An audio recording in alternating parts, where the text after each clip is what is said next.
Vriende, dit is vir my 'n baie besondere groot voorreg om vandag die woord te kan bedien. En ja, ek moet nou luiterlik erken, dis 8 weke laas wat ek 'n volledige boodskap gebring het.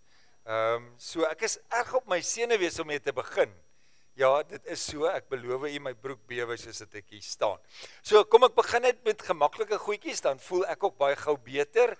Muggie verjaar vandag, Muggie maak dit so dat almal sien waar's jy. Muggie verjaar, en wag, Kobus verjaar ook, Kobus verjaar ook, en jou vrou het saam jou verjaar in hierdie week. Wie verjaar nog vandag? Ek dog jy steek jou hand op, Kinder. Baie geluk, mag die Here julle baie ryklik seën. Mag het vir julle wonderlike jaar wees. Het is altyd lekker as iemand op 'n Sondag verjaar. Die hele gemeente kry hierna niks nie, maar dis net die gedagte. En dan wil ek ook daarom nou net gou sê, ag, wat 'n wonderlike dag was dit nou nie by die golf. Vir my was die hoogtepunt die boereworsrolle.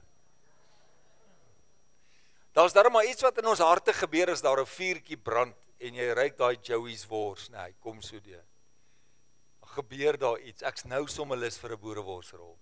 OK. Vriende, baie dankie vir die voorreg om die woord te kan bedien, dat u vandag saam met ons is. 2 vakansie naweke, maar u is hier en maak jou hart oop. Rassie het dit gesê, maar luister bietjie vanmôre intentioneel wat die Here vir u wil sê. En ek sal nou baie mooi verduidelik. So ek praat oor intentioneel.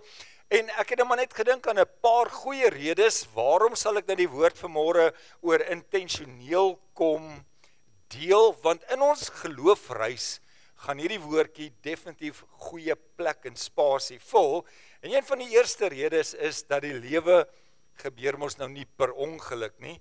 Ons is nie, as ons nie doelbewus kies nie, dan gaan ons baie maklik saamgesleer word met die kultuurstroom en die gedagtegang van hierdie wêreld. Ons moet kies om te staan vir dit wat Christus vir ons wil hê. Ek het sommer net gedink, en ons het nogal donderdagoggend by die manne ook daaroor gesels. Mense kan baie maklik saamgesleer word, né, met alles wat gebeur. Weet nie wanneer laas het jy bietjie lekker geswem nie, die Kaapse See is 'n bietjie koud, maar ek weet by Mosselbaai is dit so, as ek nou ingaan en die sambreeltjie is daar, en Rita waai vir my met haar dalk of 'n ding, en ek gaan in, en as jy dit nou net geniet en in die golwebal jaar, as jy jou oë uitvee, as jy omdraai, dan is dit glad nie meer Rita nie, sy se doer, want jy is saamgesleer. So gebeur die lewe, as ek nie intentioneel kies, en hierdie pad saam, die lewe gebeur nie per ongeluk nie. God is self intentioneel, van skepping tot verlossing, het God 'n plan met ons, en jy almal ken dit, Jeremia 29 vers 11, ek dink hy's op die bord, maar jy ken hom, hy sê, God sê, ek weet wat ek vir julle beplan, is hy daar? Jeremia 29 vers 11, julle ken hom, ek weet wat ek vir julle beplan, God, daar is hy, ek het jou gesê hy is daar, ek beplan dit, voorspoed en nie teëspoed nie, ek wil vir julle toekoms gee, 'n verwagting. Dis 'n wonderlike gedagte om te weet, God beplan oor my lewe, hy's intentioneel oor my lewe, en as sy kinders word ons geroep om ook intentioneel te leef.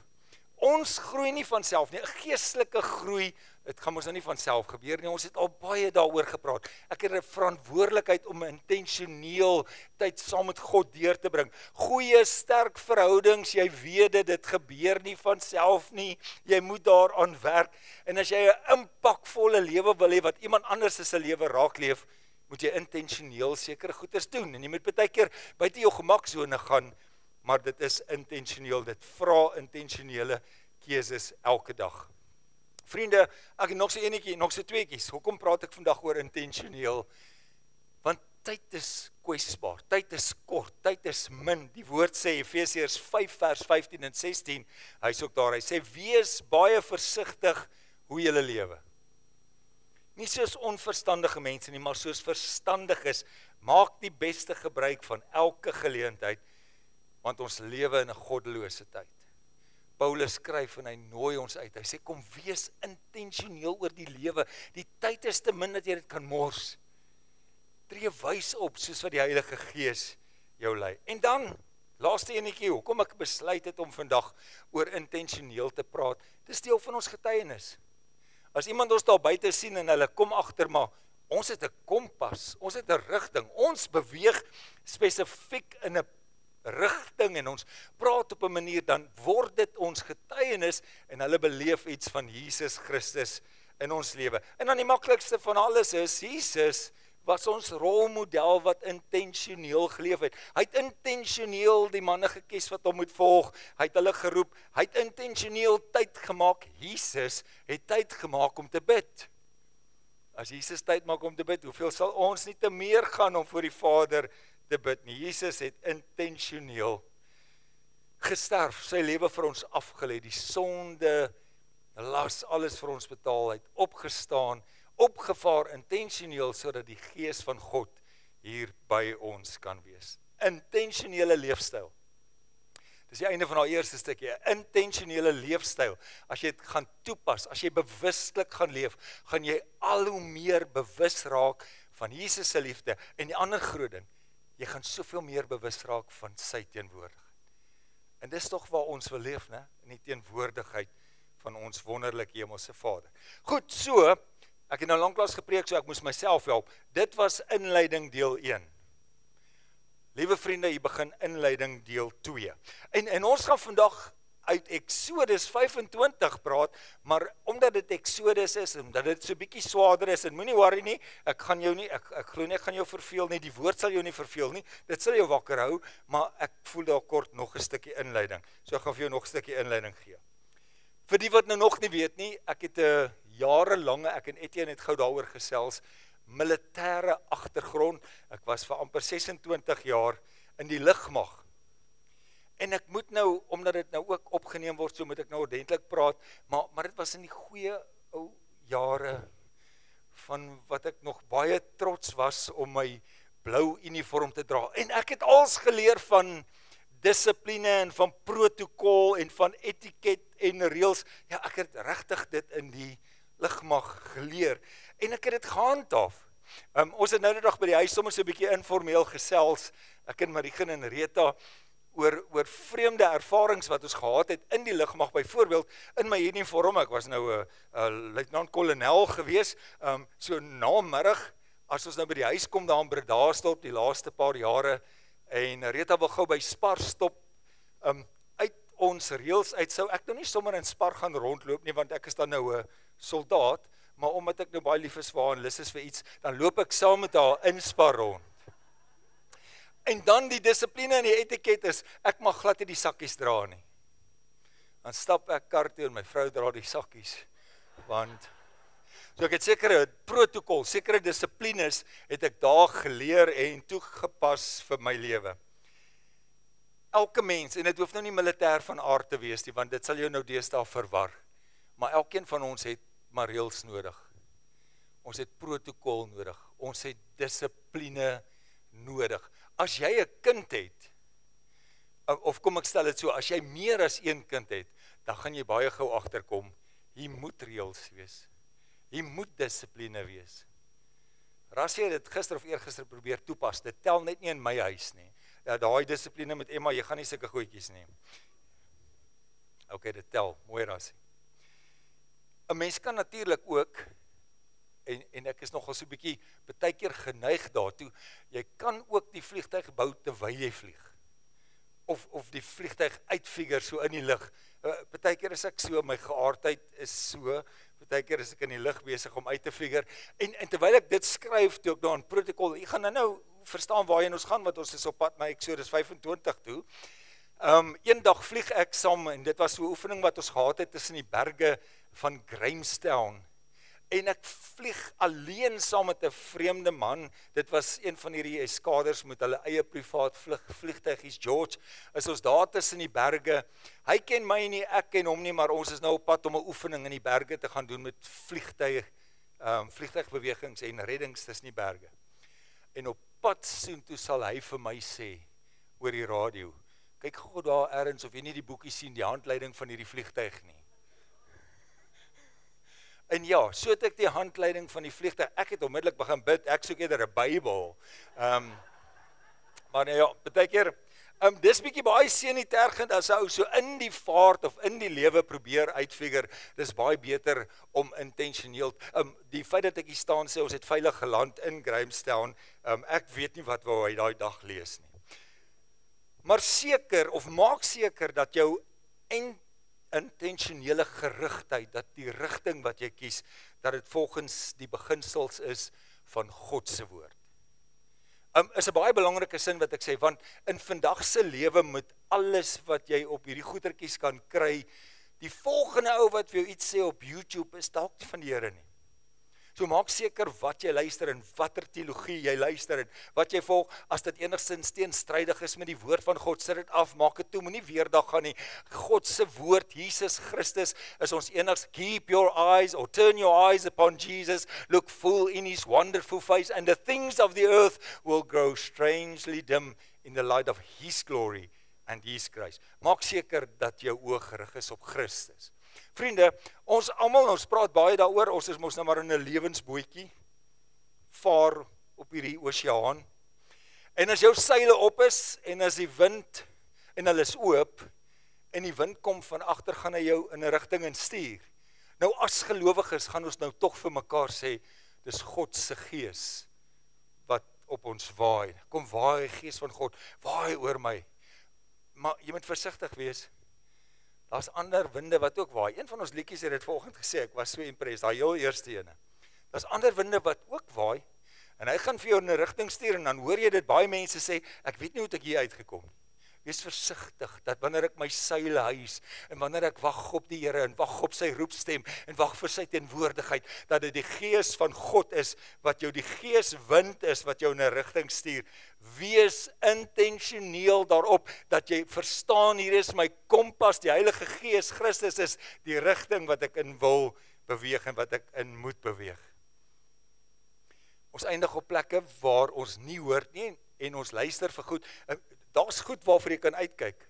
As vrees gepaard gaan daarmee, as emosies, vreeslike emosies, en baie keer mense gepaard gaan daarmee, is dit goed wat my in 'n verkeerde rigting instuur. Let op vir die tekens, maak seker dat jy in die rigting beweeg wat God jou wil stuur. Ons moet intentioneel gestuur word, God se protokol, sy gedragreëls, sy rigting. Hy het beslis 'n bloudrukplan vir ons lewe. En weet jy wat, hier is die goeie nuus, dis vol van genade, dis vol van sy liefde, dis vol van die volle prys wat betaal is vir ons, dis vol van vergifnis. Ons het donderdagoggend, en nog saam met my? Fantasties, is nou eers 10:00, ek kan nog halfuur preek. Ons het donderdagoggend daaroor gepraat. Almal wat nou in besighede is, ergens het julle nou onlangs 'n groot audit gehad, het julle? Baie mense het, wel dis een keer 'n jaar, en dis nogal 'n bietjie chaos, want alles stop, en alle boeke word oopgeruk, en nader getrek, en audits word gedoen, om te kyk of, is ons nog op die regte pad, doen ons nog die regte ding. Ek wil gou vandag vir jou 'n vreemde vraagie vra. Wanneer laas het julle so bietjie in die huis audit gehad? Net so bietjie, en jy kan dit nou regtig gaan beproef, toets, soms so saam met 'n lekker ete, en dan begin julle gesels, mamma, jong, is Sunny nog op die pad? Sunny is nou die dogter. Dink jy, Sunny spandeer nog tyd saam? Hoe gaan met Koos? Is hy reg? Kobus is nou nie jy nie, dis die seun. Net so 'n bietjie audit van, hoe lyk dit met ons gebedslewe? Partykeer moet ons dit vir mekaar vra, want dis 'n persoonlike saak, maar dit help nogal as jou vrou of iemand naby jou vir jou vra, as dit nou audit tyd is. Hoe lyk dit met jou gebedslewe? Hoe lyk dit met ons gebedslewe? Hoe lyk dit met ons gee? Gee ons. Hoe dink jy, hoe gaan dit met ons kerkbywoning? Dink jy hierdie een keer 'n maand is genoeg, of dink jy ons moet dit bietjie opskerp? Hoor jy waar ek met jy gaan?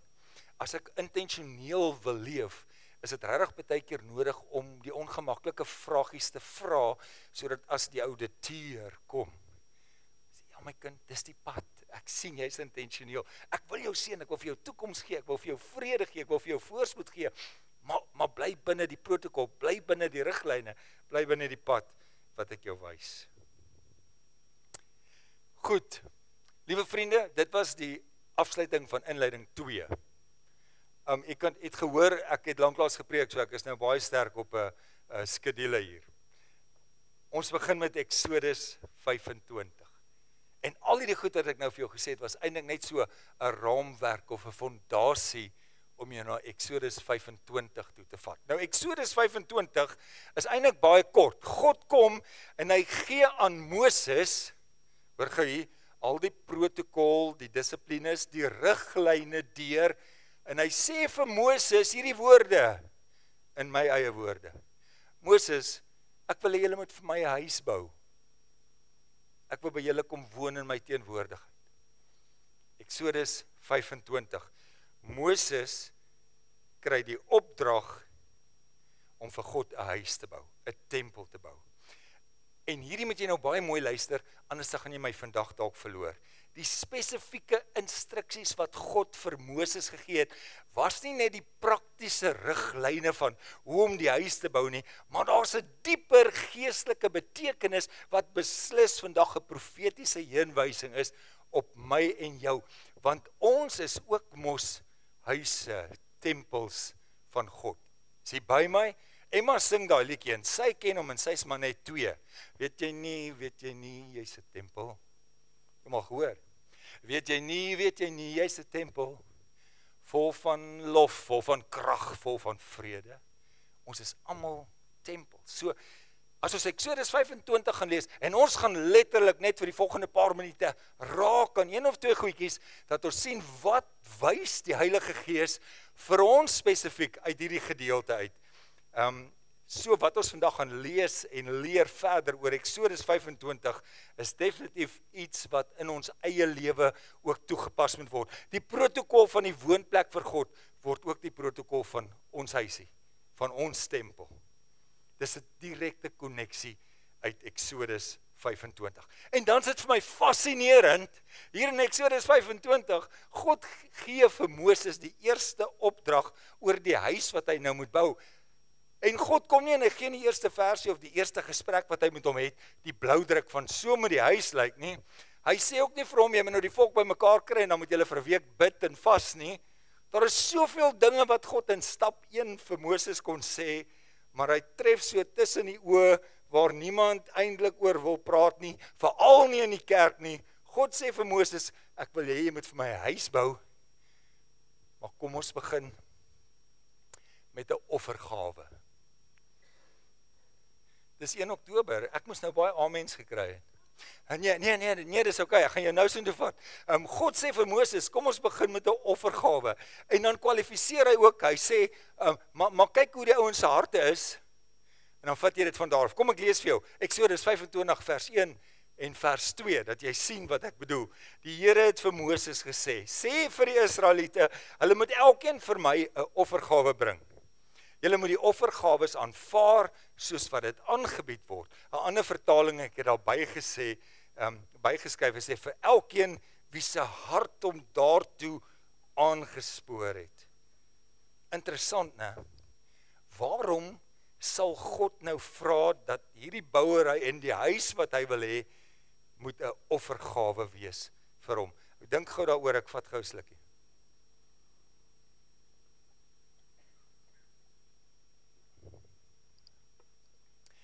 Waarom sal God vir Moses die opdrag gee en dan sê ons moet met 'n offergawe begin?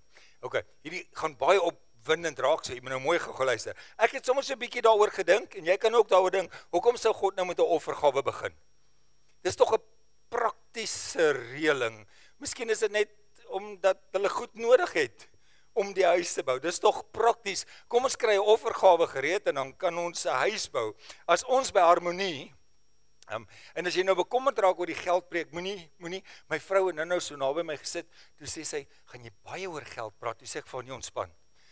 Maar hoor gou mooi wat die Gees van die Here vir jou sê. So as ons by Harmonie sonder bydraes en sonder offergawes moes probeer het om hierdie gemeente aan die gang te hou, sou ons nie kon.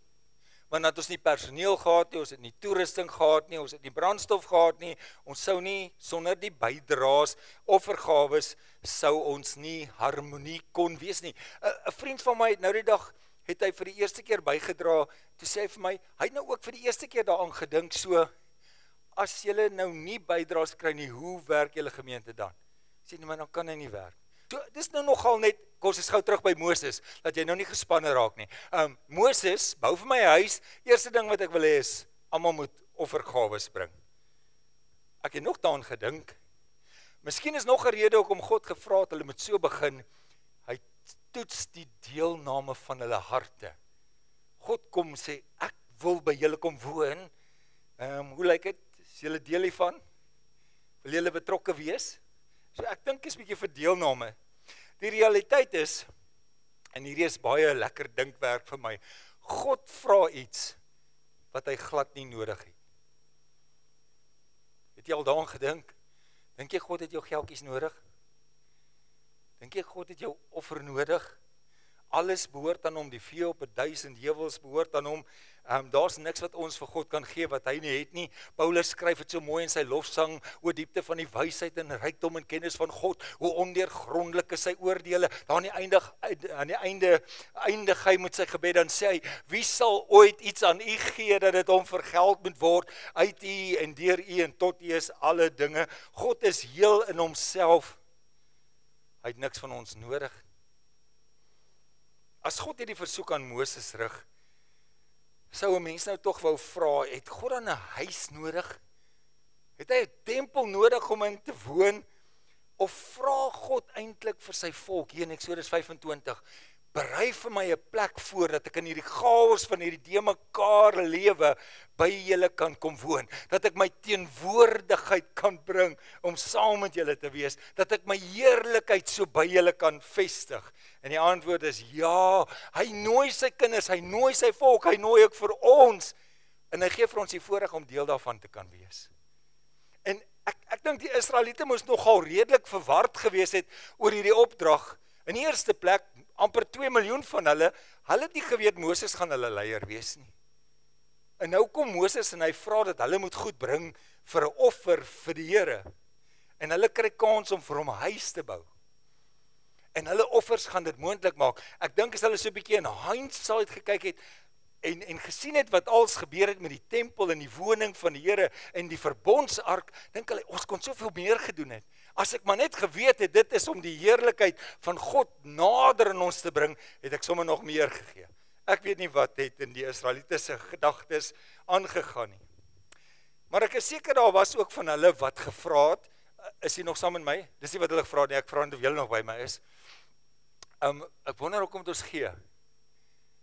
As ons nou mooi kan uitfigure, God het niks van ons nodig nie, ek wonder waarvoor sal ons gee?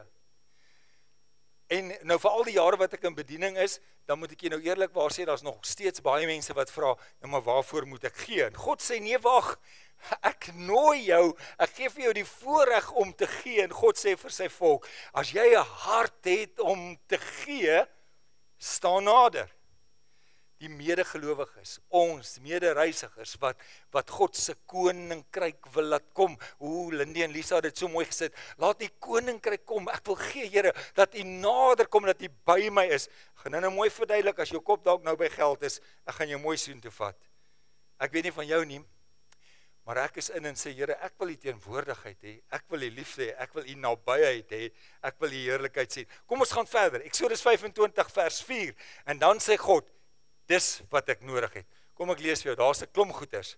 Hy sê, en wel die volgende, goud, silwer en brons, verder ook nog blou, pers en bloedrooi wolstof, linne, bokhaar, rooi gekleurde ramsvelle, baie interessant, né? Gebreide velle en doringhout, olie vir die lampe, balsam vir salfolie en vir geurende wierookoffers, onyx. Ek moes nou gou weer gaan kyk het hoe lyk 'n onyx. Rian, ek sien daar hele Old Mutual gebou in Kaapstad se hele ingangsportaal. As jy wil gaan kyk hoe lyk onyx, is met die onyx edelgesteente uitgelê. Hulle het onyx kon hulle bring. En ander half edelstene waarmee die skouerkleed en borssak van die hoëpriester versier kan word. Dis wat God vra. Vriende, en om te dink, hy het niks van dit nodig. God het dit nie nodig. Kan ek verder lees? Eksodus 25 vers 8 en 9. En hy sê vir hulle moet vir my 'n heiligdom, ja, hy's daar. Hulle moet vir my 'n heiligdom oprig dat ek tussen hulle kan woon. Dat ek my teenwoordigheid kan bring. Die tabernakel en al sy toebehore moet gemaak word presies volgens die plan, God se plan wat ek vir jou gewys het. Weet jy wat het ek in my lewe geleer? As ek nou deur hierdie goeters lees, God het altyd 'n plan. En ons het nou daarvan gesing ook. Partykeer verstaan ek nie God se plan nie. Ek verstaan nie wat God doen nie. Onthou wat geskryf in Spreuke 3 vers 6, do not understand, but do not lean on your own understanding. Maar vertrou die Here. Partykeer verstaan ek nie wat God wil doen. En ek het al gesien dat God baie in die begin so van 'n opdrag uitdeel of ons ergens in 'n rigting wil stuur, dat goed nie sin maak en ek weet nie wat om te doen nie en ek verstaan nie. Ek het ook al agtergekom dat die Here baie keer in so 'n proses wat hy met ons praat oor ons gee en wat ons bring, is daar so 'n filterproses. En dan kry jy daai ouens wat kerk toe kom en sê, ek verstaan nou glad nie. Wat gaan julle by die kerk doen met rooi gekleurde ramsvelle? Ek verstaan dit ook nie. Maar God het dit gevra. God het gesê, bring dit. Of miskien, ek moet nou hierdie insit net om seker te maak, julle is nog wakker. Dan is daai mense wat ons nou sê, die kerk mors my geld. Hulle mors met die geld. Ek wil sien wat hulle met my geld doen. God het net hier kom sê, bring die offergawe. Stap nommer 1. Ek gaan vir julle sê, bring die offergawe en ek gaan vir julle wys wat ek kan doen. Dis wat God van sy volk vra. En onthou wat hy die hele tyd vir ons voorberei. Jeremia 29 vers 11. Ek weet wat ek vir julle beplan. God het 'n plan. Nou goed, so het ek ook gedink, vriende, oor ons konstruksiereeks. Nou dis wat baie gebeur met die sifting of die filtreer, of ek verstaan nie God se plan nie. Nou gereeld met die konstruksie in ons lewe, en ek gaan daai woord vir 'n baie lang tyd nie weer gebruik nie, maar ons het ook al geleer dat die Here is maar altyd besig. As ek nie hierdie gemaak het nie, dan begin die konstruksie maar weer 'n bietjie oor. As ek nie hierdie eksamen deurgekom het nie, dan kom die Here maar weer, en hy laat my weer verstaan, moenie jy jou eie gedagtes probeer uitsorteer nie. Ek het 'n plan, ek wil jou eers neem, ek wil hierdie liggaam van my eers heen vat. Al wat ek vir jou vra is gehoorsaamheid en 'n hart wat gewillig kom en sê, Here, ek wil dit doen, en dan slaag ek weer nie die toets nie, en dan werk dit amper soos 'n Monopoly, né? Jy gaan terug, jy kry nie R200 nie, en jy gaan verby die begin. En jy begin weer oor, en dan baie mense is al baie groot, en baie volwasse in ouderdom, maar in hulle geloof is hulle nog steeds in die kleuterskool. Want ons kom nie deur die toets nie, ons kom nie deur al die konstruksie. Onthou jy die Here se woorde aan Moses? Hierdie is vir my ook net baie interessant. Moses sê vir die Here, ek gaan vir julle Kanaan gee. En dan gebeur daar iets baie interessant, en ek gaan nou net kort daarna verwys. Hulle kies 12 verspieders om te gaan kyk hoe lyk die land. Dis nie die Here se opdrag nie, hy het gesê, ek gaan vir julle Kanaan gee. En hulle stuur verspieders uit om te gaan kyk hoe lyk die land. Ek dink die engele het maar so 'n bietjie teruggestaan, en die Here was besig met sy siftingsproses. Hy wou sien wie se harte is reg om te ontvang wat hy wil gee. En die engele staan terug, en hierdie ouens sê, ons sien reuse. Ons sien reuse, en ons voel so springkane in hulle oë. Maar Joshua en Caleb kom terug en sê, nee, is die land van melk en honing, wat die Here vir ons gegee. Die Here toets soveel keer in wat hy wil doen in ons lewe, en wat hy wil deurvoer, toets hy ons harte, en hy sien, hoe gaan ons reageer. Eerste opdrag aan Moses en die volk, God vra offergawe, en hulle het geen idee, dat alles wat hulle gaan bring, gaan eintlik vir hulle wees. Gaan eintlik tot hulle voordeel wees. Nou ons het klaar bepaal dat God het niks nodig nie, maar alles wat hulle gee, kom God en hy vermenigvuldig dit op elke vlak van hulle lewe, op elke vlak van verwagting. Sy teenwoordigheid, vriende, op hierdie punt moet jy nou al lankal al verby geld wees. Ek wil net gou seker maak jy hoor my, hierdie punt met jou gedagtes glad nie by geld wees. As ek by die Here kom en ek gee, wanneer jy gee, as jy nou vir jou vrou gee, of jy vir jou kinders gee, of as jy vir die kerk gee, of as jy van jouself gee, of as jy die reg gee om nie altyd reg te wees nie, as jy dit weggee, of as jy sagmoedig en met die Heilige Gees wysheid en jou deernis en sorgsaamheid uitleef ten koste van jouself, as jy gee in jou ywer en met meer godsvrug, as jy al hierdie dinge intentioneel gee, weet jy wat gebeur? Ons het nou heeltyd net van gee gepraat. As jy al daai goed gee, dan kom die teenwoordigheid van die Here in jou lewe. Jy begin vrede ervaar wat jou verstand nie eens kan begryp. Jy begin vreugde, en jy het al wat jy gedoen het, jy het weggegee. Jy begin leef in die heerlikheid van God, kom in jou lewe, in elke area van jou lewe. Ek het gegee, en nou ewe skielik verander my situasie by my huis, ewe skielik verander my situasie by die werk, en al wat ek gedoen het, ek het gegee. You can never outgive God, want hy vermenigvuldig, dis sy belofte. As ek gee, dan kom hy met sy vrede, dan kom hy met sy guns, dan kom hy met sy goedheid, dis sy karakter. Hier's nou nogal 'n lekker enetjie, wat jou weer gaan help om gou te fokus. Het jy geweet, wie op die aarde kom die naaste daaraan om gee te vat en dit te vermenigvuldig? Weet jy wie? Vrouens. Dames. Nou fokus al die mans. Vroue is maar net so geneties aan mekaar geweef, dat jy vir hulle ietsie gee en dan vermeerder hulle dit. Kan ek gou 'n paar voorbeelde gee? So, vat nou vir 'n vrou vanmiddag 'n stukkie bestanddeel of 'n ingredient. En voor jy jou kon kry, het jy 'n hele maaltyd. Sit 'n vrou doen. Gee vir haar meubels, en sy maak vir jou 'n mooi huis, 'n woning. Kyk hoeveel kinders is hier. Jy gee vir haar jou saad, en dan baar sy vir jou kind. Jy gee vir haar jou woorde, en dan gee sy vir jou 'n lang verhaal. Jy gee vir haar liefde, en dan gee sy haar hele hart vir jou. Hoor julle vrouens, ek is besig om julle lof te besing. Julle weet om te vermeerder. Jy gee vir haar tyd, en dan bou sy vir jou herinneringe. Jy gee vir haar bietjie hoop, en dan bou sy vir jou 'n hele tuin van geloof. Hierdie enetjie het ek in bold geskryf.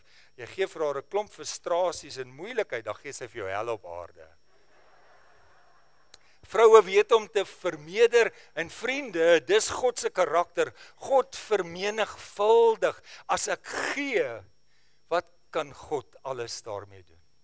Dis sy karakter, hy vermenigvuldig, en hy verander my lewe. Wanneer ek intentioneel gee, is ek besig om te besef, Here, ek wil eintlik net dat U koninkryk kom. Ek wil net dat U heerlikheid hier by my kom leef. Alles wat ek het ek in elk geval van U gekry, en alles wat ek vir U kan gee, het U nie nodig nie, maar ek gee, want ek wil U hier hê. Ek gee van myself, ek gee prys, ek sterf elke dag, want ek wil U hier hê, ek wil U in my lewe ervaar, ek wil U teenwoordigheid. Hoor U wat se gee praat ek vandag van? OK, dit is Oktobermaand.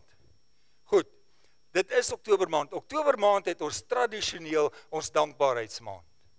As jy nog nie weet hoe dit werk nie, jy kom en jy gee iets, om dankie te sê vir die Here. Jy gee iets boonbehalwe. Die Here het vir my so wonderlik gedra deur die jaar, en vir een of ander rede is dit nou die 10de maand, kom ek gaan en ek sê vir die Here, dankie. Nou as ek verstaan hoe dit werk, en dis baie meer as geld, en ek kom in hierdie 10de maand, en ek gee, en ek sê, Here, want ek wil die teenwoordigheid hier hê, ek wil U heerlikheid saam met my ervaar. Dink net hoe anders gaan ons Oktobermaand lyk. Goed, ek wil nou nog gou 'n bietjie met die getroudes praat. Want as ons nou vandag oor gee praat, kan jy onthou, wat het gebeur, daar in die beginjare van jou verhouding, hier's nou partytjies wat nou vars is, maar ander van ons is nou al jare saam. Rita sê, sy is nie meer so baie lief vir my nie, sy kry my nou net jammer, nou bly sy. Maar as ons nou van gee praat, kom ek sê dit vir jou so. Daar was baie goeie tye, maar weet jy hoekom? Want jy het so baie van jouself gegee. Jy het baie van jouself gegee. OK, daar was nou blomme, en daar was nou chocolates, maar jy het baie van jou tyd gegee. Kom, dink nou terug, aan mekaar. Jy sou gegee, dit maak nie saak wat dit van jou vra nie, jy is so verlief en verlore, jy sal alles gee, gee jou tyd. Jy was bereid om te gee, en jy sal nie ophou gee nie, want jy kan nie ophou gee nie. Hoe gaan ek ooit laat sy verstaan hoe lief ek haar het? En jy wou net nie ophou gee nie. En dan die ouens wat dit nou goed gemaak het in besigheid, hulle koop tot jewelry. Ek het gedink, en ek weet dit is nie belangrik nie, maar ek het gedink aan haar eerste ringetjie vir Rita, was my eerste lening by Volkskasbank. Of wat was dit, United, en toe word, ja. So ek het ook jewelry gegee. 'n lening. 'n persoonlike lening, die stupidste ding wat jy ooit kan doen. Want ek is lief vir haar, ek wil gee. Ek wil gee. En dan trou ons. En dan raak dit al hoe minder. Wat raak minder? Die gee. Baie mans is dan baie soos daai ouens wat jag. Daai bok geskiet het, kap die kop af en sit hom teen die muur. En daar hang sy. Vroukie. Jy sien, is nie net 'n diens nie, is nog huweliksberading ook. Weet jy wat het gebeur? Ons het ophou gee. En God kom met so 'n wonderlike geheim in sy protokolplan van jou huis, jou woning, jou verhouding met hom. Hy sê gee. Gee goud, gee silwer, gee rooi gevlekte bokvel en gee. My volk, want weet jy wat, ek wil by julle kom woon. Gee my alles, gee prys. Ek hoef nie altyd te wen. Ek gee van myself. Jy kan hierdie een vir my klaarmaak, die sin Johannes 3 vers 16. So lief het God die wêreld gehad, dat hy sy enige gebore seun baie dankie. Hy het gegee. God het vir ons kom wys. Ek gaan klaarmaak. Ek wil miskien die vraag vra, dis 'n eenvoudige vraag of 'n eenvoudige antwoord. As ons sou gesels oor Christendom en volgelinge van die Here wat intentioneel leef as Christene, volgelinge van Jesus Christus. En ek sal vir jou sê, noem net gou-gou vir my 3 dinge wat jy dink, jy weet, jy moet dit daarom by hulle raak sien. Wat kan dit wees? Of hulle gaan dit doen? Ek gaan dit self antwoord, dan hoef ons nou nie te sukkel nie. Ek gaan hom verwag dat jy vir my sê, jy bid. En ek gaan verwag dat jy vir my sê, jy lees Bybel. En obviously uit die amp van waar ek staan, gaan ek verwag dat jy vir my sê, jy gaan kerk. En ek het nou weer gister daaraan gedink, toe Andre en Hendrik so lekker die worsie, daai Joey wors, braai van die boereworsrolle. Al daai houtjies wat so saam brand, het 'n goeie vuur gemaak, daai droë hout. Kalahari, daai een. Daai harde hout. Kameeldoring, baie dankie, die woordjie was nou weg. Kameeldoring. As ek een van daai fantastiese dierstukkie stompies uithaal en ek sit hom een kant, die antwoord is nie moeilik nie, wat gaan met hom gebeur? Hy gaan doodgaan. So kry so swaar as ek hoor, ek is 'n gelowige, ek bid, ek lees die Bybel, ek het 'n verhouding met die Here, maar ek behoort nêrens. Jy gaan moeilik alleen brand. Selfs vir as ek dit nou in Gauteng gepreek het, het ek vir hulle gesê van 'n charcoal balletjie. As jy hom uithaal, gaan hy doodgaan. Ek moet deel wees van ek moet deel wees waar God is altyd by ons. Hy's nou God Immanuel. Hy's by ons, hy's saam met ons, maar ek het dit so nodig. En ek dink die antwoord oor as ons baie keer ons sukkel baie keer met nommer 1 en 2 met die bid in die Bybel lees. Want weet jy wat kort? Dit kort dat ons intentioneel raak. Ek kom nie in die middag by die huis nie, ek het dit al een keer genoem, en dan het ek so lysie, met vir Rita groet. Hallo Rita, hoe gaan dit? Ek moet hoor hoe dit met hulle gaan. Is julle almal nog, nee, dit gebeur nooit nie. Dis 'n natuurlike aksie. Hallo Engel, ek's by die huis, die honde gaan te kere, hoe gaan dit? Wat, is 'n natuurlike reaksie. Maar die oomblik in ons verhouding met die Here, ek moet nog bid vandag. Ek moet nog Bybel lees. Gou daai, Psalm 23 vers 1, hier is maar niks man. Maar as dit intentioneel in 'n verhouding raak, wat ek gee, weggee, sterf hierdie liggaam en al sy behoeftes, dan kom ek en ek wil voor die Here sit. Ek wil 'n tyd maak om saam met hom te praat in sy teenwoordigheid. Ek wil met hom my hart deel. Ek wil bid, ek wil vir die allerhoogste soewereine God nooi om hier in my huisie te kom bly, wat ek bereid is om alles vir hom te gee. En as ek die woord vat, en ek het dit 'n paar keer die afgelope paar weke vir u gesê, lees asof jy dit vir die eerste keer lees. Ontdek die Here daarin, en baie teoloë sal nou vir my sê, jy praat nonsens, maar weet jy wat, die Here sal iets vir jou uitlig, al is dit buite konteks. As hy met jou wil praat, sal hy vir jou rema woord gee, enige plek in hierdie Bybel van Genesis tot Openbaring, maar hy sal met jou praat, maar ek moet intentioneel tyd maak, en sê, ek wil hoor wat hy vir my sê. Efesiërs 3 vers 21, dit het net weer hierdie week met my gebeur. Ergens het die Here my op my pad so gedra met hierdie versie, en ek lees dit net weer, en aan hom wat die mag het, om te doen ver bo alles wat ek bid of dink, deur die krag, sy krag wat in my werk. Aan hom die heerlikheid in die gemeente in Christus Jesus deur alle geslagte tot in ewigheid. Vriende, wanneer ons begin intentioneel met God in verhouding staan en intentioneel kies om vir hom te leef, verander ons lewe, verander ons gedagtes, verander ons manier selfs van gee. Ek maak klaar. Ek moet nog een ding vir u sê.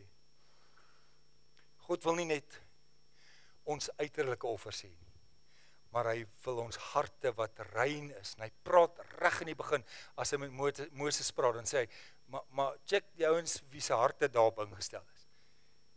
Toe Joshua en Caleb terugkom, wie se harte het reg gewerk. Matteus 5 vers 23, baie belangrike vers.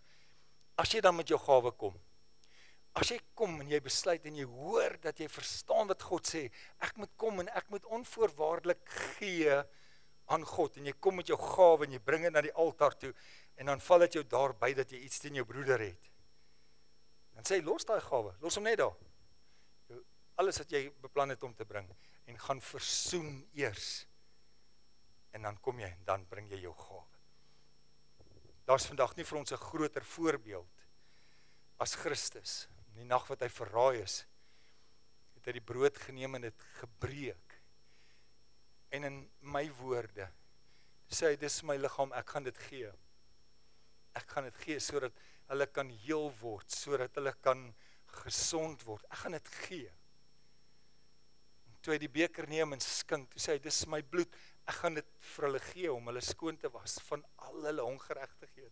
Is dit nie wonderlik? God het gegee, en vandag nog, en hy gee elke dag nog genade, is elke môre nie, hoe fantasties is dit? Hy hou aan gee, en hy nooi ons, soos dat hy in Exodus 25, dis 'n profetiese heenwysing na my en jou vandag, en hy nooi ons, kom gee.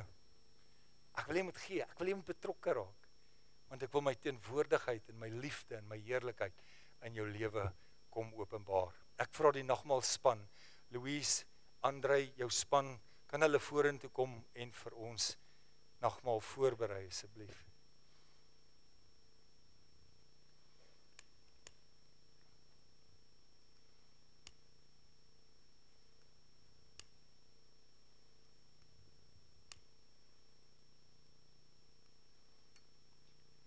Vriende, ek stel voor dat ons vanoggend ons nagmaal so gebruik. Ek het dit klaar verduidelik oor die brood, die liggaam van Christus en sy kosbare bloed. Wanneer die skinkbord by jou verbykom en jy's dalk vir die eerste keer hier, die middelste klomp glasies is die wyn. Aan die buitekant is daar druiwesap vir ons jonger vriende ook. Ek gaan vir ons 'n gebed nou doen. En dan spandeer jy tyd met die Here en die nagmaal. Jy kan jou nou gebruik dit klaar. Praat met die Here, praat met hom oor jou oorgawe om ook te wil gee vir hom. Gebruik dit op jou eie tyd, terwyl hulle ons bedien met 'n pragtige lied. En daarna sal ek dit weer verder vat. Kom ek doen vir ons 'n gebed. Ons wonderlike hemelse Vader, dit het my so op my hart getref terwyl ons sing, dat ons gedagtes ons so gereeld ontspoor, maar u liefde kom trek ons terug in die rigting wat u wil hê dat ons moet gaan. U Heilige Gees, wind kom waai in ons seile in die rigting wat u ons wil stuur, en u beplan alles wat mooi is vir ons. Dankie dat u ons vandag kom leer om met oorgawe sonder enige terughouding te gee. Dat ons bereid sal wees om onsself vir u te gee. Dankie dat u hierdie prys vir ons betaal het. Wanneer ons dit vanoggend gebruik, mag dit ons herinner aan die feit dat u vir ons gesterf het, dat u weer kom om ons te neem om by u te wees, en dat ons met daardie verwagting as verlostes kan lewe, want God het 'n plan in ons lewe. Dis my gebed in Jesus naam en ek dank U daarvoor. Amen. Baie dankie. U kan uitneem, u kan gebruik terwyl hulle ons bedien. Every time I come running, I find grace on repeat. You welcome me with open arms, no matter where I have been. Every time I surrender, every time I fall, I find grace more precious than I did before. So I'm gonna lay my world down here at your feet. Look to the heavens for all I need. I'm gonna sing my heart out. Praise on repeat to the God who's never given up on me.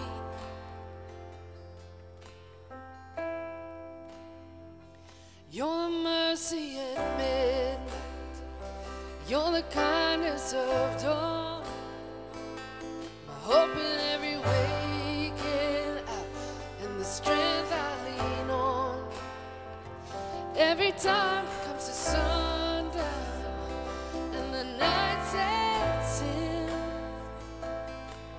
let my soul remember just how good you've been.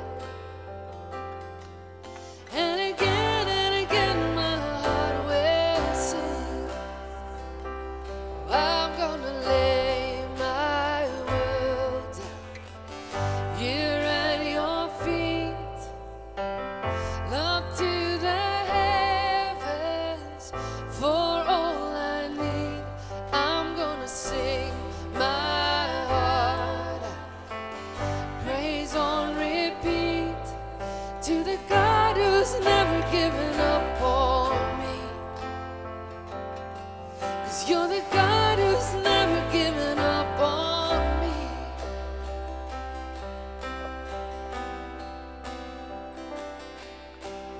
Grace upon grace, morning by morning, day after day will I sing.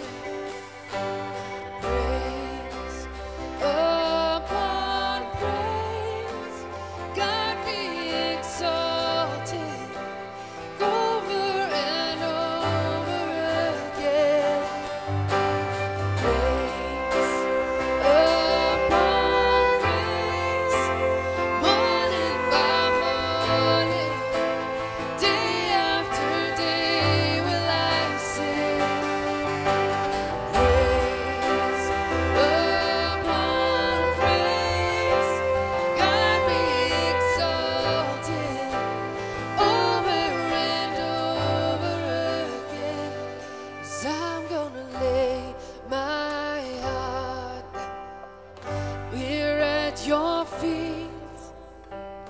Look to the heavens for all I need. I'm gonna sing my heart out. Praise on repeat to the God who's never given up on me. 'Cause you're the God who's never given up on me.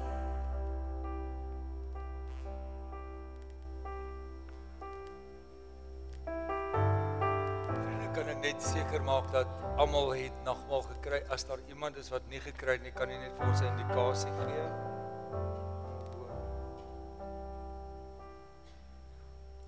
Here, baie dankie vir die kosbare bloed.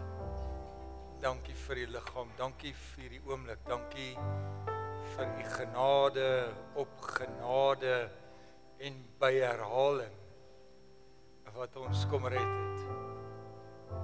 Dankie vir wat u gegee het en dankie dat u ons so stuur. Baie dankie ons wonderlike Vader.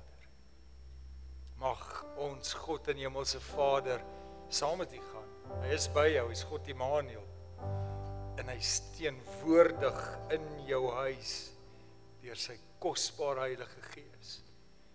En mag die Gees van jou God, Gees van God jou elke dag herinner aan die kosbare liefde van ons Koning Jesus. U gaan in vrede. Amen. Vriende, ek het nou nie die houertjies laat deurgee nie. Kan julle dit net gou middel toe stuur voor julle gaan, asseblief, en dan kan jy gaan in vrede. Baie, baie dankie.